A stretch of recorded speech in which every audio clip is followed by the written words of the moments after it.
Hello, ನಮಸ್ತೆ everyone. ನಾನು doctor Meenakshi. ಜ್ವರ ಬಂದಾಗ ನಮ್ಮ ತಾಯಂದಿರು ಕೆಲ ತಪ್ಪುಗಳು ಅವ್ರ ಮಕ್ಕಳ ಜೊತೆ ಮಾಡ್ತಿರ್ತಾರೆ. ಅದು ನಾನು OPD ಅಬ್ಸರ್ವ್ ಮಾಡಿದ್ದೀನಿ. ಸೊ ಆ ಪಾಯಿಂಟ್ಸ್ನ ಎಕ್ಸ್ಪ್ಲೇನ್ ಮಾಡೋಕ್ಕೆ ಇವತ್ತು ನಾನು ಈ ವಿಡಿಯೋ ಮಾಡ್ತಿರೋದು. ಸೊ ಜ್ವರ ಬಂದಾಗ ಯೂಶಲಿ ನಾವೆಲ್ಲ ಏನ್ ಮಾಡ್ತೀವಿ, ಪೂರ್ತಿ ಬ್ಲಾಂಕೆಟ್ ಹೊತ್ಸೋದು, ಪೂರ್ತಿ ಬಾಡಿನ ಕವರ್ ಮಾಡೋದು ಮಾಡ್ತೀವಿ, ಮಗುಗೆ ಚಿನ್ಸ್ ಬರಬಾರ್ದು ಅಂತ.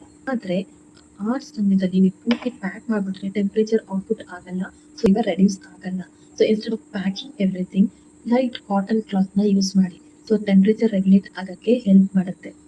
ವಾರ್ಮ್ ವಾಟರ್ ಇಂದ ಸ್ನಾನ ಮಾಡಿಸಿ. ಸೊ ಯೂಶಲಿ ಜ್ವರ ಬಂದಾಗ ನಾವು ಸ್ನಾನ ಮಾಡಿದ್ರೆ ಚಿಲ್ಸ್ ಬರುತ್ತೆ ಅಂತ ಸ್ನಾನ ಮಾಡಿಸೋದು ಅವಾಯ್ಡ್ ಮಾಡ್ತೀವಿ, ಅದು ಕೂಡ ತಪ್ಪು. ವಾರ್ಮ್ ವಾಟರ್ ಇಂದ ಸ್ನಾನ ಮಾಡಿಸೋದ್ರಿಂದ ಟೆಂಪರೇಚರ್ ಅಗೇನ್ ರೆಗ್ಯುಲೇಟ್ ಆಗುತ್ತೆ.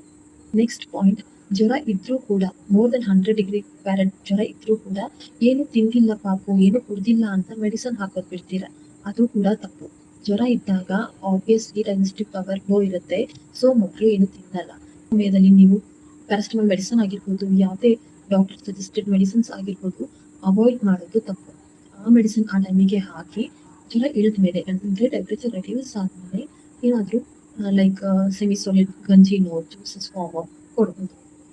ನೆಕ್ಸ್ಟ್ ಪಾಯಿಂಟ್, ತೀರಾ ಜಾಸ್ತಿ ಜ್ವರ ಇದ್ದಾಗ ಡಾಕ್ಟರ್ಸ್ ಅಡ್ವೈಸ್ ಮಾಡೋದಾದ್ರೆ ನಾವು ಅಡ್ವೈಸ್ ಮಾಡೋದು ಸ್ಪಾಂಜ್ ಬಾತ್ ಮಾಡಿ ಬೇಬಿನ ಅಂತ.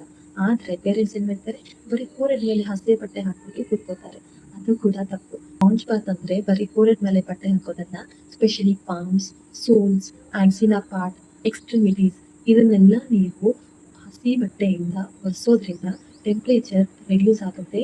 ಸೊ ಕಾಂಪ್ಲಿಕೇಶನ್ಸ್ ನ ಅವಾಯ್ಡ್ ಮಾಡ್ಬೋದು. ನೆಕ್ಸ್ಟ್ ಪಾಯಿಂಟ್ ತಪ್ಪೇನು ಅಂದ್ರೆ, ಜ್ವರ ಬಂದಿದೆ ಮಲಗಿದ್ದಾರೆ, ಗಾಳಿ ಬರುತ್ತೆ, ವಿಂಡೋ ಎಲ್ಲ ಕ್ಲೋಸ್ ಮಾಡಿ, ಡೋರ್ ಕ್ಲೋಸ್ ಮಾಡಿ ಅಂತ ಪೂರ್ತಿ ಪ್ಯಾಟರ್ನ್ ಬಂದು ಅವ್ರನ್ನ ಮಲಗಿಸ್ಬಿಡ್ತೀರ, ಅದು ಕೂಡ ತಪ್ಪು. ಜ್ವರ ಇದ್ದಾಗ ಆಕ್ಚುಲಿ ರೂಮ್ ಫುಲ್ಲಿ ವೆಂಟಿಲೇಟೆಡ್ ಇರಬೇಕು, ವಿಂಡೋಸ್ ಡೋರ್ಸ್ ಎಲ್ಲ ಓಪನ್ ಮಾಡಿ ಇಡಿ. ಸೊ ವೆಂಟಿಲೇಷನ್ ಚೆನ್ನಾಗಿದ್ರೆ ಅವರು ಬೇಗ ರಿಕವರಿ ಆಗ್ತಾರೆ. ಇನ್ನೊಂದು ಲಾಸ್ಟ್ ಪಾಯಿಂಟ್, ಜ್ವರ 100 ಡಿಗ್ರಿ ದಾಟಿದ್ರೆ ಮಾತ್ರ ಟೆಂಪರೇಚರ್ ಮೆಡಿಸಿನ್ಸ್ ಬೇಕು. ಜ್ವರ ಇದ್ದಾಗ ಡಾಕ್ಟರ್ ಮೆಡಿಸಿನ್ ಹಾಕೊಂಡಿದ್ದಾರೆ ಅಂತ 98.6 ದಾಟಿ ಕೂಡಲೇ ನೀವು ಪ್ಯಾರಾಸಿಟಮಾಲ್ ರಿಪೀಟೆಡ್ಲಿ ಯೂಸ್ ಮಾಡೋದ್ರಿಂದ ಅವರಿಗೆ ಸೈಡ್ ಎಫೆಕ್ಟ್ಸ್ ಆಗುತ್ತೆ. ಸೊ ಒಂದು paracetamol to paracetamol dose 6 hours gap ಇರಲೇಬೇಕು. ಇನ್ನೊಂದು 98.7 98.8 ಈ ತರ ಟೆಂಪರೇಚರ್ ಇದೆ ಅಂದ್ರೆ ಯೂಶಲಿ ಅವಾಯ್ಡ್ ಮಾಡಿ. ಅದು 100 ಡಿಗ್ರಿ ದಾಟಿದೆ ಅಂದ್ರೆ ಮಾತ್ರ, ಅವ್ರ 100 ಡಿಗ್ರಿ ಬಂತು ಅಂದ್ರೆ ಮಾತ್ರ ಪ್ಯಾರಾಸಿಟಮಾಲ್ ಮೆಡಿಸಿನ್ ನ ಯೂಸ್ ಮಾಡಿ.